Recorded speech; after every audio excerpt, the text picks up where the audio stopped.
बढ़िया रहे। मुनाफा 13 करोड़ से बढ़कर 25 करोड़ रहा, आय में भी 27% की ग्रोथ है। ये इनफैक्ट मार्जिन भी देखें तो 8.2% से 10.4% आए। क्या है आगे कंपनी के प्लान्स? कंपनी के एमडी अनमोल जैन हमारे साथ शो में जुड़ रहे हैं। Mister Jain, good afternoon. पहले तो मैं आपसे नंबर्स पर ही जानना चाहूंगी। डिमांड बहुत स्ट्रांग दिख रही है, क्या ये सस्टेनेबल होगी आगे भी? Good afternoon. बिल्कुल सस्टेनेबल है। क्वार्टर 3 में हमने एक बहुत अच्छी रिकवरी देखी है। क्वार्टर 3 में हमारा रेवेन्यू हाईएस्ट रहा है एंड मुझे पूरी उम्मीद है कि आगे आने वाले क्वार्टर्स में ये डिमांड सस्टेन रहेगी। क्वार्टर 4 के जो हमारे शेड्यूल्स हैं वो बहुत ही अच्छे लग रहे हैं और मैं आशा करता हूं कि नेक्स्ट फाइनेंशियल ईयर में भी ये मोमेंटम बना रहेगा ग्रोथ का। वो किस तरह की दिख रही है और किस तरह से नए बिजनेस रेवेन्यू पर आप फोकस कर रहे हैं? FY22 की अगर हम बात करें तो कहाँ पर कौन से बड़े प्लान और स्ट्रैटेजीज लाइंड अप है जिससे आपके रेवेन्यू और प्रॉफिटेबिलिटी में ग्रोथ आए? देखिए, पहले तो इस ईयर में ये बहुत जरूरी है समझना that despite covid we as a company would still end up possibly in a very negative 3 to 5% bandwidth of the revenue for the full year.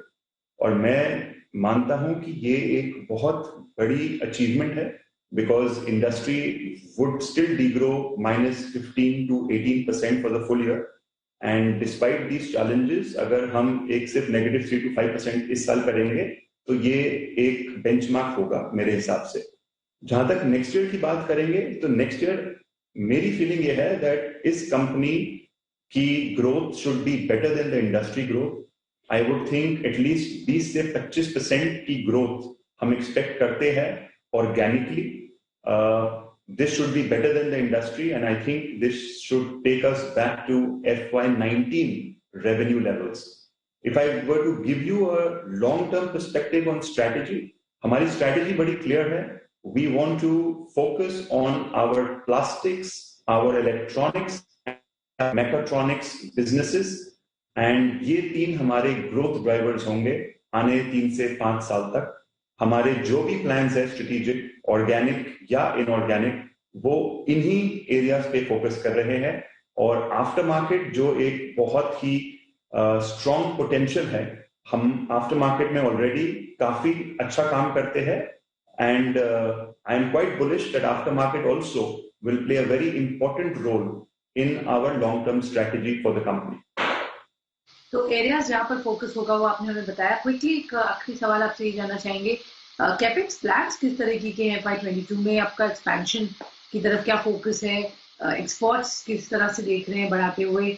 और ओवरऑल मैंने ये समझना चाहूंगी क्लाइंट एडिशन या एक्सपेंशन इनऑर्गेनिक ग्रोथ अपॉर्चुनिटीज की भी जो बात कर रहे हैं, कोई है स्पेसिफिक एरियाज जहाँ इमीडिएटली हम कुछ अनाउंसमेंट सुन सकते हैं? देखिए, पहले तो हमारा इस साल में हमने बहुत अच्छा ऑर्डर बुक विन करा है। ऑलमोस्ट 400 करोड़ के हमारे ऑर्डर बुक्स है कंफर्म। ये ऑर्डर्स अगले 2 से 3 साल के अंदर रेवेन्यू स्ट्रीम में आएंगे। अगले साल ही शायद 150 से 180 करोड़ की रेवेन्यू ग्रोथ आएगी इस 400 करोड़ में से। तो मैं मानता हूं कि 400 करोड़ की ऑर्डर बुक काफी हेल्थी है कंपनी के लिए। इस 400 करोड़ की ऑर्गेनिक ऑर्डर बुक को डिलीवर करने के लिए मेरी एक्सपेक्टेशन है कि कहीं पर भी 100 से 125 करोड़ की केपेक्स की एक्सपेक्टेशन है over the next 2 years. Next year में आई वुड थिंक हमारी 80 से 100 करोड़ की केपेक्स शायद लगेगी बिकॉज ये प्रोग्राम्स हमें पहले प्रिपेयर करने पड़ते हैं SOP से पहले, तो एक उसमें लैग होता है।